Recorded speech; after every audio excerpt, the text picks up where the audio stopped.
I'd like to introduce our first speaker, Dr. Jaclyn Lee. She is the Senior Director, Human Resources and Organizational Development, Contact at SUTD. With over 20 years of experience, she started when she was 10, you'll understand why I say that. Jaclyn has held a regional HR director role with Certis Cisco. She was responsible for 25,000 employees in the region and with NEC Solution. She's passionate about driving best practices in SMEs and volunteers her time with Spring Singapore and is a sought-after speaker on the international conference circuit. Now, before I hand this floor over to you, Jaclyn, I would like to thank you and your team at the university for being so gracious in hosting this afternoon's event and in prioritizing this topic. And she knows that this requires quite a bit of education around this. So please, a round of applause. Jaclyn, could we have you share how we may be able to drive change? Good afternoon, everyone. How are you today? Okay, so we're going to, basically what I'm going to do is basically do a case study, sharing with you about the university's journey towards culture, how we develop our culture, and how we actually get to where we are currently. Right, so my topic is about employing digital tools for culture change. Now, why was this university set up? Our Prime Minister, some 7 or 8 years back, basically came up with this talk about a fourth public university. And after brainstorming, they said that we're going to set up SUTD. This is going to be something very different from existing institutions. It's going to be something that's going to be bringing the education into the working place. So it's going to be something that will be teaching the students to be creative, not just in tech and design, but being able to solve real-world problems, okay? So from this grand vision of our Prime Minister, how do you now take it to where we are today? So let me share with you the journey. So let me start by saying that our important collaborators are MIT and Zhejiang. MIT is actually responsible for helping us develop the entire undergraduate curriculum and also recruit and nurture faculty and students, as well as join research. Zhejiang is also part of our partner universities, working with us in research as well as other collaborations. Okay, so now our mission is to advance knowledge, nurture technically grounded leaders, to serve vital societal needs with a focus on design, okay? It's not graphic design or art design, but really technology-centered design and anchored on the foundations of science, technology, and scholarship. Okay, so when we were brainstorming when we went out with the board, when we were first starting the university, we said, what kind of students do we want to breed, okay? So we came up with 4 brand vision. Okay, this vision is important because this is going to link to the whole culture strategy. So the four values we thought of was first mastery, a continuous improvement to master one's craft and in also sustainable technology innovations. Kazuyo Sejima is one of the world architects. Steve Jobs, he's in heaven now, hopefully, playing with his iPad. Okay.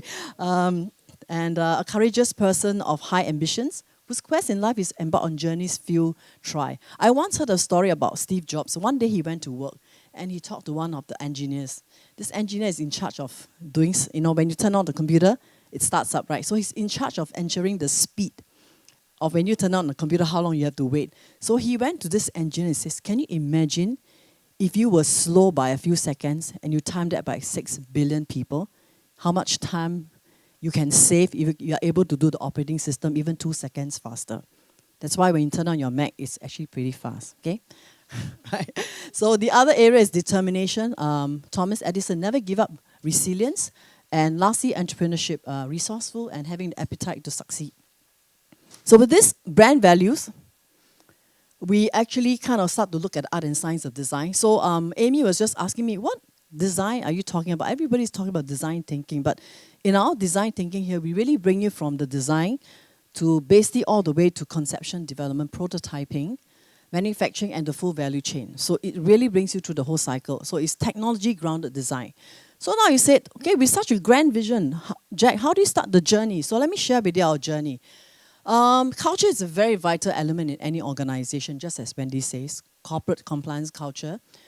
And with such a grand vision, how do we begin our journey? So let me quickly share with you. We first started to think about linking strategy with talents. Okay, when we first started the university in 2009, I remember the first day I came to work, I was shocked. It was an old rundown school building with no lifts, and it's on the 4th floor. I think I almost kind of like destroyed 10 pairs of high heels just trying to climb up and down 4 floors every day. And at that time, we just had a table, and it was just a table, me and a pencil. There was just 5 of us. How in the world are we going to bring world-class academics to Singapore and to start up with no brand reputation? So the first thing we did was start to think about, with this kind of brand positioning and with looking at this kind of brand personality and brand values, what's the talent profile we're going to bring into SUTD? So we started by saying that we wanted world-class talents, established faculty members who are very flexible and creative to look at new curriculum. We wanted folks that are very excited at the integrated multidisciplinary learning. We wanted team players who are very comfortable in a very integrated learning and teaching approach. We want administrators who are innovative. Of course, staff and faculty who actually uphold high standards of integrity and high ethical standards, okay? And this is important in a university setting. So we started with this talent profile. So when we did this, we said, okay, now, this is the talent profile. How are we going to go about getting all this talent profile to join the university? So the next stage, what we did was we start to come up with a HR strategic framework. So if you look at the strategic framework, we say that the vision is to be the best research-intensive university, nurture technically grounded leaders, recruit top faculty. The HR strategy is basically 5 areas. Faculty and staff recruitment, which is going to be very key in the way we execute the strategy. Human capital development, policies and processes, reward management, and culture building, which will lead to retention. So once we come up with this framework, the next thing we did was we start to establish a steering committee. Of course, we started recruitment in 2009, 2010, and we're happy to tell you today we have close to 1,000 employees, okay? And a lot of hard work. I have visited over 40 universities all over the world to recruit faculty. So that, if you are interested to know about that, there'll be a separate conference. I can do a topic just on that. Faculty recruitment, okay? Right, so we established steering committee in 2010. We did a culture value assessment in 2011. And we started to have interviews with key stakeholders and World Cafe sessions, okay? So basically, these were some of the scribblings at that time initially when the employees came together. We said that, okay, we wanted to look at cross-pollination, we wanted everyone's participation, we wanted hospitable space. So we came up with all these ideas, and later on we had a senior management retreat in 2011, and we started to refine the core values of SUTD to reflect aspirations of our senior management and staff, and also articulate the core values and what they mean to all levels of the university.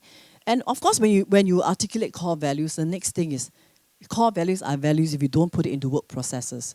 So I think later David is going to share about how HR can actually put in, values and the kind of culture you want. How do you put it into processes, embed into systems? So basically, aligning core values and work processes, including putting in key HR systems in the way you recruit. If you want to promote a culture of integrity, then it's important at the recruitment stage, your values are defined out front so that when you interview your candidates, you want to find people who has the same kind of aspirations and values. So we align the work processes and what we want to promote. And we finally, of course, integrity is a topic that we're going to focus on today. So these are the 5 core values of SUTD: leadership, integrity, passion, collaboration, and creativity. Now, what does this mean to every one of our employees here?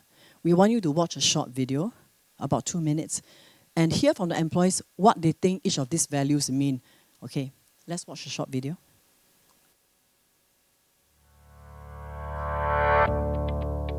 Leadership and learning are indispensable to each other. At SUTD, we aspire to be thought leaders in the arena of technology and design by fostering a spirit of entrepreneurship among our students, faculty, staff, and partnering organizations.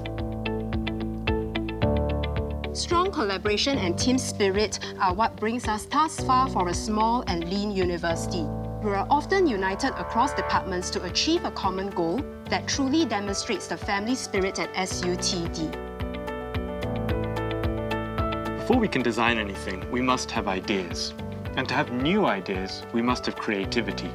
In the humanities, arts, and social sciences, we critique the ideas that shape the world in order to think more freely and creatively about the future. According to Steve Jobs, the only way to do great work is to love what you do. This philosophy resonates with everyone at SUTD who is passionate about building a better world through designing innovations in our own unique ways. At SUTD, we encourage creativity because we want to help people turn their wonderful ideas into reality. This means giving them space and resources to tinker, design, build, and explore new things. Integrity is a foundational principle of the research and teaching here at SUTD. If we lose that, we have very little left as a university. That's why we nurture it and promote integrity in everything we do. As the Chinese proverb goes, one chopstick is easy to break, but a bunch of chopsticks isn't. At SUTD, collaboration is a key thing that keeps us going strong as we stand by each other for work and beyond. In a young university like SUTD, leadership is to challenge the traditional way of teaching or research. For instance, when I conduct a class, I make sure it is one I myself wouldn't want to miss. At SUTD, we find unexplainable joy to go the extra mile to deliver the best lecture in every class. It's called passion. It's the inner motivation that drives each and every one of us to go further.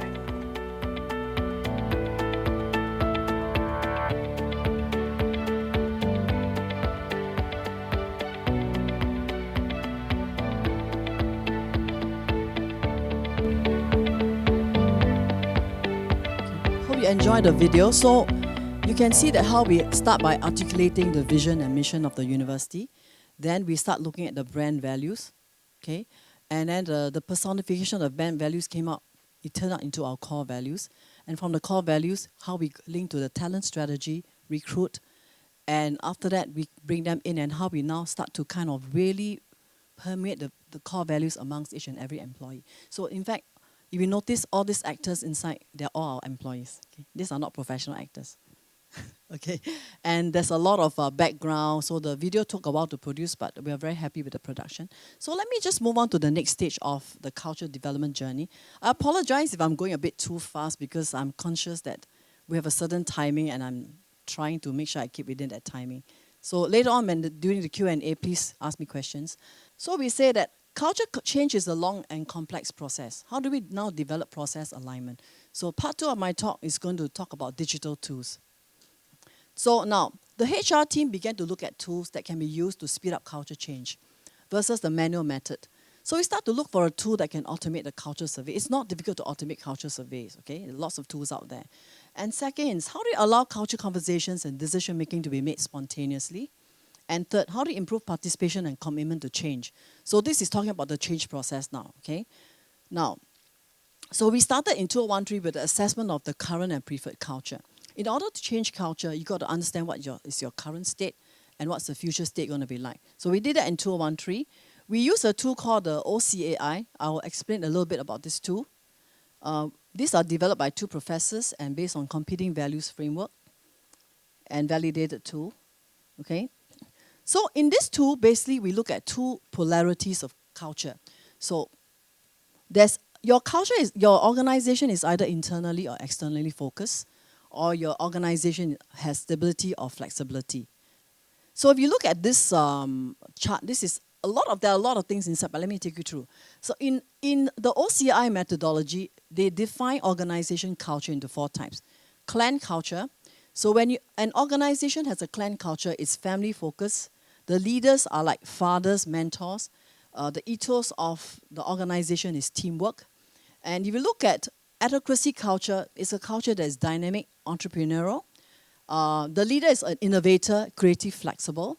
On the bottom left quadrant, hierarchical culture is dominated by formal processes and procedures.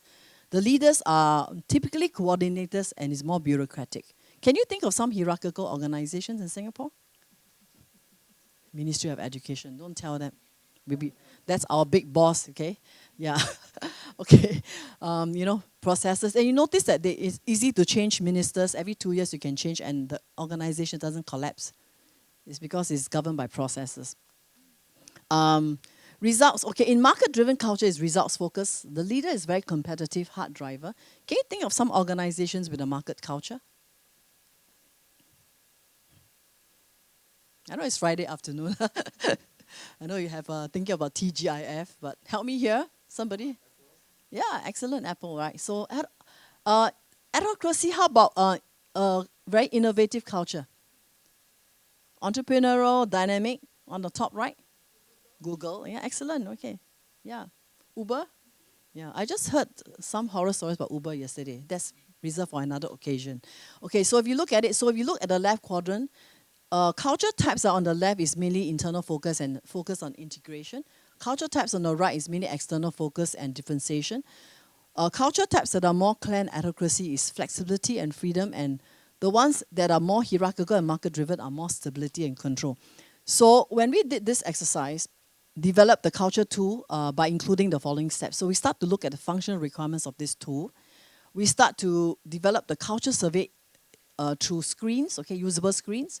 We start to embed the culture conversation and decision making inside the tool, and finalize the prototype with the feedback and iterations. Let me show you some of the screens. So we start by, okay, so if you look at this screen, we had this tool and we did start the survey by having a message from the president, okay? So our president is Tom McNanty. So in this screen, he sends out an email to all employees to say that please participate in SUTD's culture journey, and please participate in this survey. These are our core values, and please tell us, what you think is the current culture and the desired culture. So the second screen, these are all just prototypes. But the third screen says that, now what do you think is the current culture? And we have actually 24 questions. So looking at 6 dominant characteristics of culture. So we look at things, if you look at on the left-hand quadrant, we have leadership here. We have a quadrant on management emphasis. What is the glue that brings the organization together? The strategic emphasis, the criteria of success, and thank you. Okay, so basically these are 6 quadrants. So the employees actually go through this screen. After this screen, the next screen, they tell us what they think they want as a desired culture for SUTD. So after they did this exercise, and the next part of the screen, which is a bit more interesting, which is where the innovation comes in.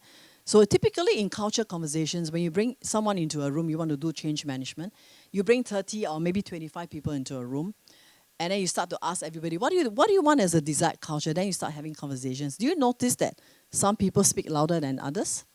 Some are not prepared to speak, and some are afraid to say something in front of their bosses. I just facilitated, in fact, a culture session of this type with the SME last week, and there was total silence inside the room when the boss was sitting there. No one dares to open their mouth to say something. So when your boss is in the room, if you have a very bureaucratic boss or someone who is not prepared to listen to opinions, so you could have a lot of these issues in a traditional change management setting. But we actually eliminated all this problem to the use of this tool. Okay? So when you look at this tool, what we did was we start to put the survey results inside the computer screen. We bring people into the computer screen where they are asked to contribute ideas.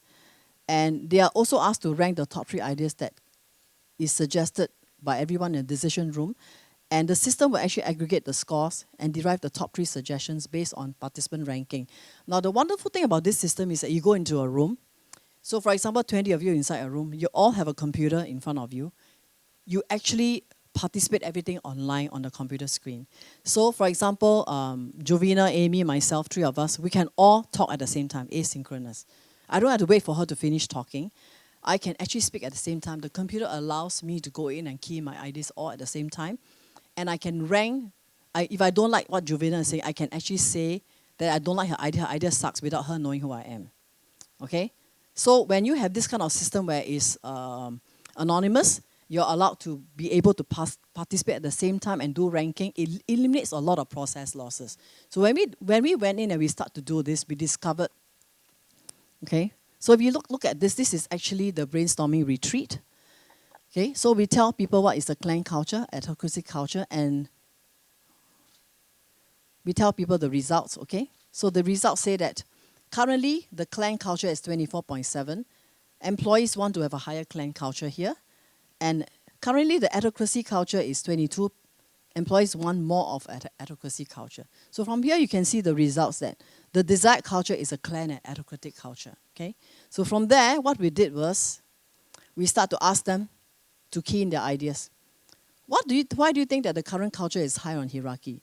Then they'll explain why. So this answers actually is populated on the screen at the same time when you're doing the brainstorming, okay? And the next screen is now, when everyone keys in, all the ideas actually are populated into this screen. You can actually drag into these boxes, the top 3 ideas, okay? So when we did this process, we found that from all these discussions, these were the results of the digital tool usage. When we were doing the sessions face-to-face, we had only a participation rate of 24.65% for administrative staff. Faculty is even worse. Faculty do not participate in surveys, by the way. They're all living in a world of their own research, right? And it takes an hour to fill out the survey and 3 hours just to generate ideas. But when we use this tool, we found that the participation rate went up to 73% with administrative staff, 67% for faculty. It only took 30 minutes to fill up the survey and 1 hour for brainstorming. And we found that we saved 2 hours per session just to generate ideas. Okay, and from there, time savings of 30 minutes and improvement rate was tremendous. So you notice if you have a tool like this in your organizations to do culture change, it really, really can speed up the process tremendously and is more effective. So from here, right, so you notice that this is basically, from here, our survey results, the red quadrant is the one that is current, and this is the desired culture. So employees feel that it's still very hierarchical, too hierarchical. They want more of a clan culture and more of advocacy. So do you notice there's a gap here that we have to close? So from all these gaps, the team got together and then we also broke the results by segments. So if you notice the senior management, interestingly, senior management found the culture more hierarchical than the rest of the employees. Interesting, right? So staff felt that the current culture is very market-driven, very clan. And students, we even did it with students, okay? So students felt that it's very market-driven.